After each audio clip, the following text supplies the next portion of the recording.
Good afternoon. The Committee on Parole is called back to order. Our next case is Mr. Johnny Thompson. Mr. Thompson, if you would introduce yourself and give us your DOC number.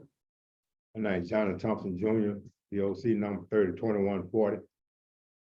Thank you, Mr. Thompson. Let me explain our process. First, I'm going to read some information into the record, and the board is going to conduct a parole interview with you. And at the appropriate time, we will allow those persons who indicate that they wish to speak to have their input. You have two people here today on your behalf. Ms. Betty Grayson, who is your sister, and Gloria Johnson, who is your fiance. Be here speaking on your behalf. At the end, you'll be allowed to make a brief statement before the board votes. Do you understand our process? You understand what he's saying about the process? Yes, sir. This is the matter of Johnny Thompson Jr., DOC number 302140, date of birth November the 23rd of 1963. He is a ninth class felony offender. He has a parole eligibility date of September the 27th, 2023, adjusted good time date of October the 2nd of 2049, and a full term date of September the 27th of 2050. He is currently serving a 30-year sentence on the charge of felony theft after having been adjudicated a habitual offender. His sentencing date was April the 2nd of 2015. Is that accurate, Mr. Thompson? Yes, sir. Mr. Thompson, your case has been assigned to me, so I'll begin our interview process. How old are you, Mr. Thompson? 59. And how long have you been in prison on these charges? June the 20th will be 9 years this year. So about 8.5 years now, a little over 8.5 years. Yes, sir. Mr. Thompson, tell me a little bit about your educational background. How far did you go in school? To the 10th grade. Did you ever get your GED? No, sir. Did you ever try to work on your GED? Well, my father passed. When my father passed, I had to quit school just to try to help my mom pay bills, give me a job, help my mom pay bills. What about since you've been locked up? I think he's talking about How since back then. then since you've been locked up? No, sir. Why not? Because my education, my education now, my reading skills is poor and my spelling skills is poor. And at my age, I feel like. Did you ever try to take any literacy classes to help your reading and to help a little bit with that? No, sir. Is there any reason why you decided not to do that? Because I wanted to try to do some classes that will rehabilitate me, help me rehabilitate my drug addiction. Okay, well, let's talk about when you were on the outside. You ever have a job? Yes, sir. What kind of work did you do? Well, I did. I working at DG Food. That was my income job. Then I had my lawn service. I was doing lawn service on the side. Let's talk a little bit about your drug addiction. When did you start using drugs?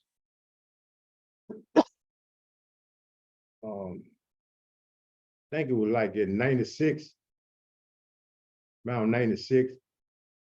My oldest sister, she was a bigger part of my life. And when she died, when she got killed, I took it hard. I took it hard, and I feel like drugs was my way out for escape the pain and the feeling. Okay, and so how old were you in 96? 96, I was born 63, 73, 83, 92, 30, 93. You didn't start using drugs till you were 30-some years old? Like 25, 26, up and down. You never used them as a teenager? You didn't start smoking marijuana, drinking, or anything like that before? I was drinking. Yes, sir, drinking as a teenager. What did you drink? What was I drinking? Beer Yeah. and beer and alcohol with my oldest brother. Your first arrest was in 91 for attempted possession of cocaine, possession of drug paraphernalia, and disturbing the peace. Is that first time you got arrested for any kind of drug charges? If I'm not mistaken, yes, sir. So how'd you get started on drugs? You said drugs is the reason why you've had all these problems all your life. Tell me how you got started on drugs and what kept you going on drugs.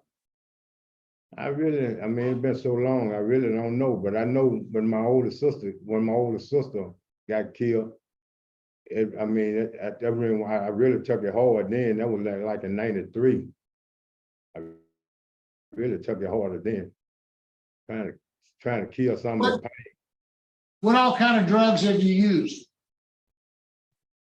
Cocaine was my drug of choice. And how often were you using cocaine?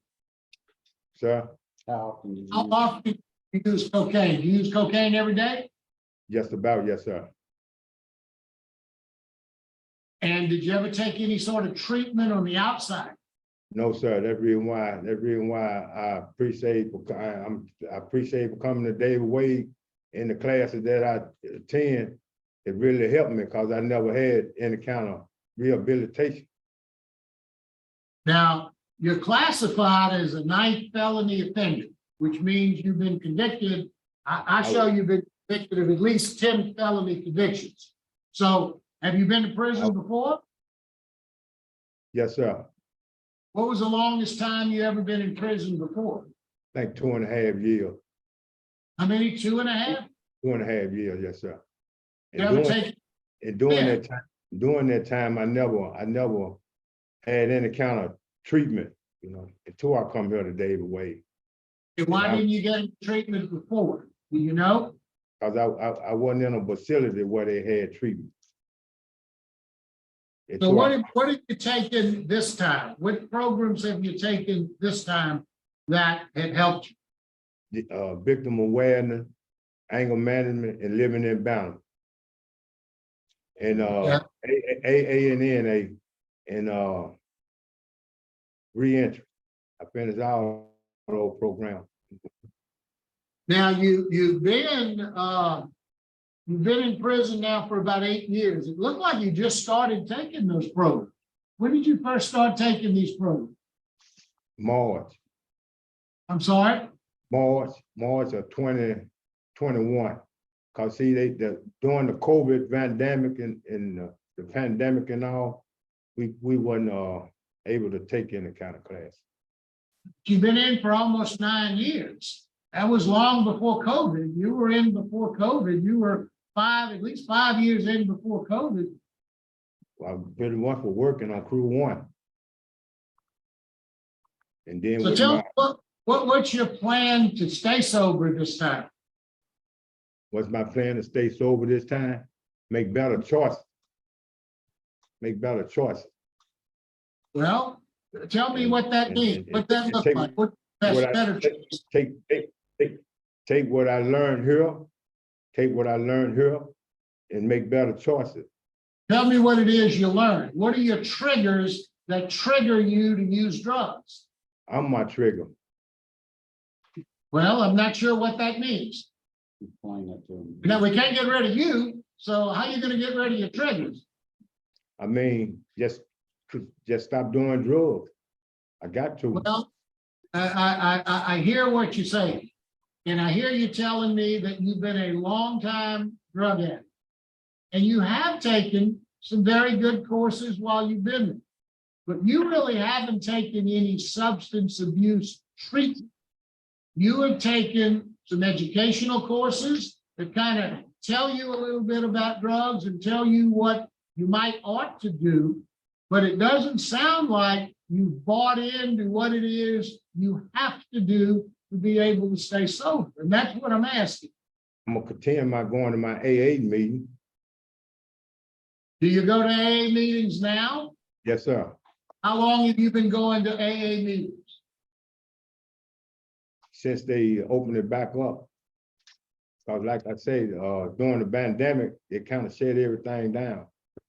But I've been going every time we have one, I attend. How often is that? It's like, I think it's once a month, twice a month. Cause they, by the pandemic, they don't let all the dorms gather like they used to. So we go by dorm. Thompson, I realize that the pandemic messed up a lot of things, and I do appreciate that. But my decision has to be based on what you've been able to accomplish, what you've been able to learn, and whether or not I'm comfortable in letting you out and believing that you're not going to go back to using drugs. I understand that the pandemic pushed everybody back. That's just that, unfortunately, that's life. But I'm concerned about your ability to stay sober.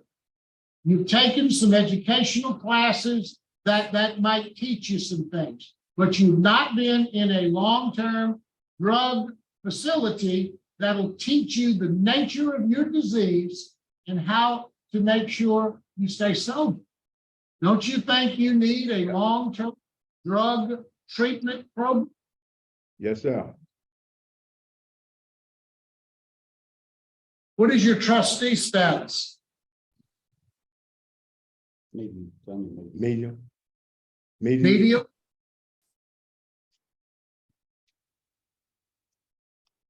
Now, you have a very high risk, and I'm sure it's because of your record, because of your drug use. There's nothing you can do about that. Tell me a little bit about your disciplinary record. You've got 2 write-ups, is that right? Yes, sir.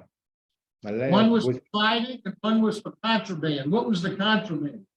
smoking cigarettes when they quit the tobacco, and I still had a few cigarettes left, and I was smoking and got caught smoking cigarettes.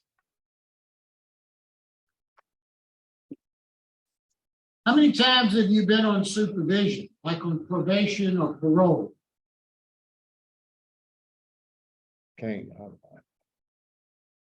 I mean, like on every conviction that I had. How many times were you revoked?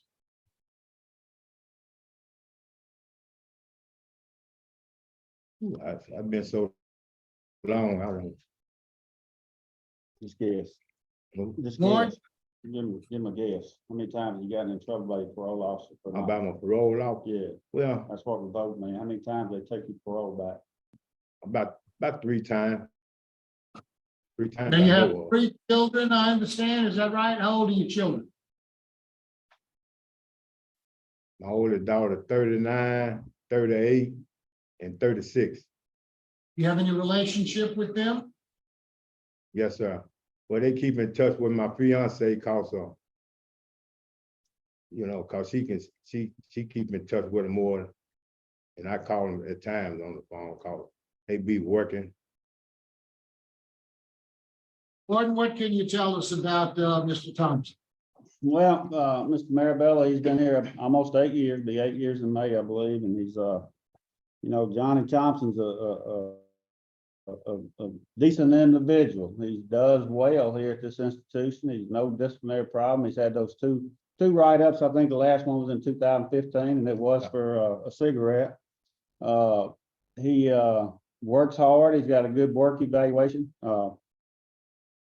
He's not a bad fella. I know he's got a bad record, ninth offender, and I certainly think that he would benefit from any type of long-term substance abuse program that you might want to recommend for him. I will point out, we do a pretty aggressive drug testing on our inmate population here at Wade, and he's been sober for at least 8 years. He hadn't had any I've heard nothing or no indication of him being involved in any kind of contraband issues here, dealing with drugs, other than that, that cigarette write-up he had, but nothing dealing with drugs of any type, marijuana, cocaine, or anything.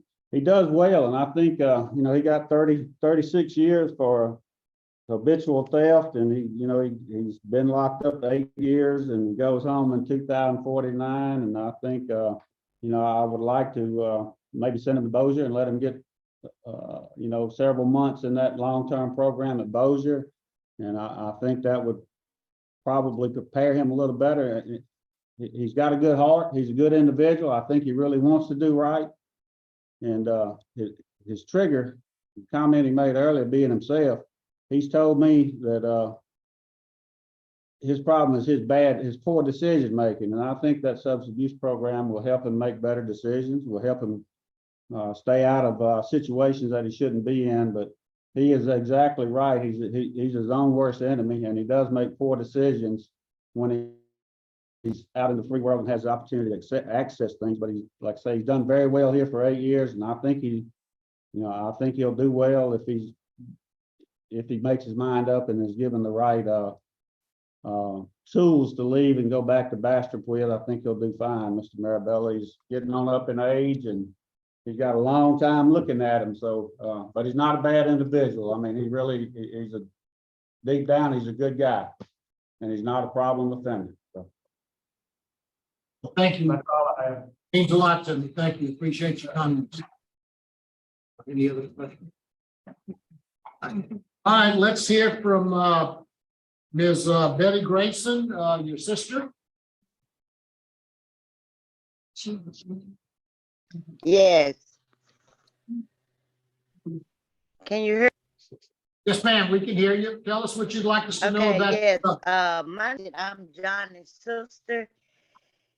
And the question that you were asking him, and I also understand the answer, because myself also was an addict, and I got over 20-some years sober. When I came here to Monroe, even try to, just trying to help him and this and that. But the best thing is for him, it's a long-term facility. Because I had to find out what, you have to be able to find out what to keep going back and keep doing those things. So by the program, they get him a starter where he can be able to take those, he go to the next step of his program. And he's the only one that I have. And I don't lost, like you said, all my others and my mom. And he's the only one that I have. And his grandkids, my grandkids, and his niece, and he talked to all of them, and they want to talk to him and be. So, I will be here with him to make those steps that he needs to make to keep his life, because he's not a bad person. He made bad decisions with using drugs, So the thing is, for 30-some years, that was just for the whole family to bear, us to bear. And then we went through the process of my mother sick, and it was just hard. I want my brother to come home because he's good, and we want him. He's 59 years old. 20, he won't even have a life, and I pray that he do a second chance, that y'all give him because like I say, and we all make bad decisions in life, and I go around that he have learned too old to keep doing the same thing over and over, and you expect everybody gonna get him. So it's just time for you, Johnny, and change your life and get back. I think we lost her, but we understand exactly what it is she was trying to say to us. Okay. Okay, thank you, ma'am. We lost you for a minute, but we clearly understood your message. So Yeah. thank you. Now we're going to listen All to right. Victoria Johnson. Johnson, can you hear us? Hear us, Ms. Johnson? I can hear you. Yes, ma'am. Why don't you go ahead and tell us what you'd like us to know about your fiance?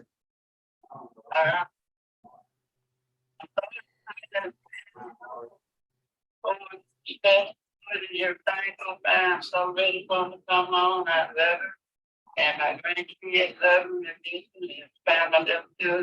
And so I brother get to be praying for him. I be happy when he come on, cause it's so hard for me to get around.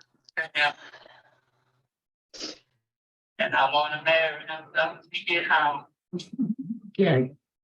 Thank you very much, ma'am. We appreciate it. And thank you. Bye. Mr. Thompson, is there anything you'd like to say before the board votes? Yes, sir.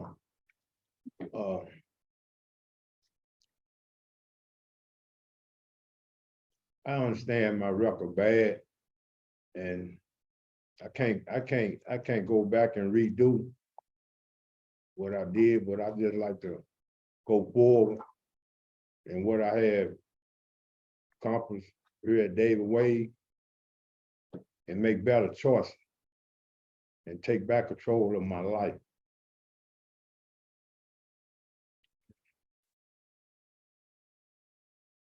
And I truly apologize for all the wrong that I did. I apologize to my victim. Just try to make better choices in life.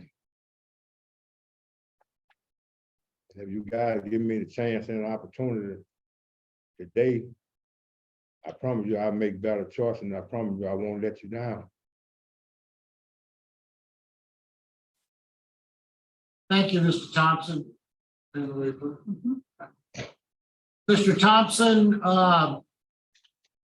as I was reviewing your record and looking at my notes, you're a high risk reoffend. My notes show that you're a one-man crime wave, all of the crimes that you've committed. We've got 30 arrests. We've got law enforcement all opposed to your release, serving a 36-year sentence. You've been in for 8 years. And I look back at your crimes, in every one of your crimes, in my estimation, were all drug related. You committed some crimes of violence, or at least you were charged with some crimes of violence, but I'm convinced that that was clearly related to your drug use. And since you've been at Wade for the last 8 years or so, you've done well. You've worked hard. You've only taken some classes in the last few years, but I've listened to the warden talk about what you've done and how you are, and it sounds like you've turned a corner. Sounds like maybe you have understood some things. You were very honest in your interview today, and I appreciate that. I'm willing to take a chance. My vote is going to be to conditionally grant your parole conditioned upon your enrolling in and completing the Steve Hall program. And upon completion of that program, you can complete that program within the 9-month period of time, then you are to follow all recommendations of Steve Hall, which will include at least 3 AA meetings per week and random drug screens thereafter. I'm just one vote, so that's my vote. So good luck to us. We're not so. Mr. Thompson, we've all said your record doesn't look real good, but I was impressed by the things Warden did. One had to say about you and what your sister and your fiance. I believe you're a good guy too. He's got a drug addiction. My vote today would also be to grant after you complete that long-term substance abuse program with the same special conditions that Mr. Marabella will know.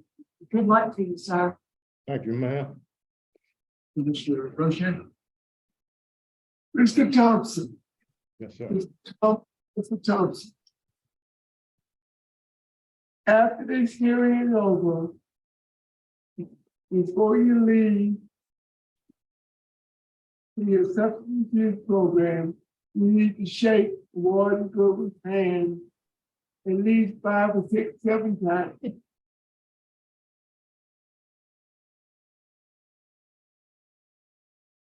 I had to change my vote sheet in the middle of the stream because I have great respect for Warden Goodwin and greater respect for the remark he made on each offender. This vote is purely because of the remark that Warden Goodwin made. He also had no write-ups in 5 years, and that's good. And I wrote other thing down. The crimes that you committed this time are all nonviolent drug offenses based upon Warden Goodwin's remark, disciplinary conduct in the last 5 years, a nonviolent offense. I'm going to agree with my colleague in grant conditionally upon completion of a long-term substance abuse program. Mr. Thompson, listen to me. You're 59 years old. You are a 9th felony offender. Please keep that in mind when you release, because if you get in trouble again, you will spend the rest of your life incarcerated. You understand what I'm saying? Yes, sir. Yes, sir. Good luck. Good luck, sir. Thank you. Thompson, you have 3 votes to conditionally grant your parole, conditioned upon the completion of the long-term substance abuse treatment program, and then AA meetings after that. We'll do everything we can do to make sure you get into that program. Pay attention. It'll give you, it will give you the ability to stay sober if you choose to do that. It'll be hard work. So good luck to you, sir. Thank you. Thank you all. Quite well.